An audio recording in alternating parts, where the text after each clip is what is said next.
Hey, okay, Mr. Miyagi, this pass, good pass. Thinking, bafethu. Thinking. Nah, sebenzisa hloko. Bara bafethu. There's no way ukuthi ibhola uzolithola la. You still think ukuthi you can control the ball. Eh? Look where you are. Look where i-touchline ukuthi ikuphi. I-touchline. Bheka i-touchline ukuthi ikuphi. Hand side. Someone needs to touch the ball. Da.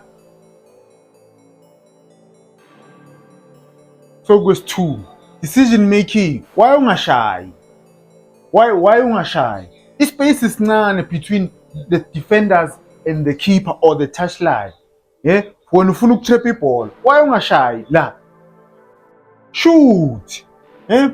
Shoot. Ufuna ukutrap iball. Come on, bafethu. Bafethu noma sekushiyo. Let me take it back. Bafethu, think, my man. Yeah? You can la bekangashaya first time bafethu. I don't know ukuthi bekafuna ukwenzani. It's very difficult ukuthi uzotrappa ibhola lihlale and for you bese uyashaya second time. Look at where the defender is, look at where the keeper is. Lizile first time, leza second time, you still wenza decision wrong. Nakya mina ngazi ukuthi kumele senzeni bafethu.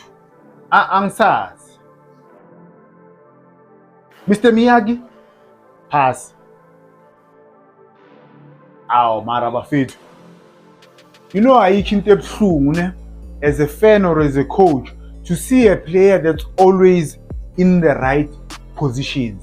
Mara decision making yakhe bafethu is poor. Decision ka-Matthews is poor.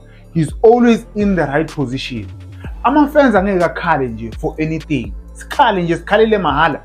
Masikhala, you must know that there's something wrong ngawe as a player.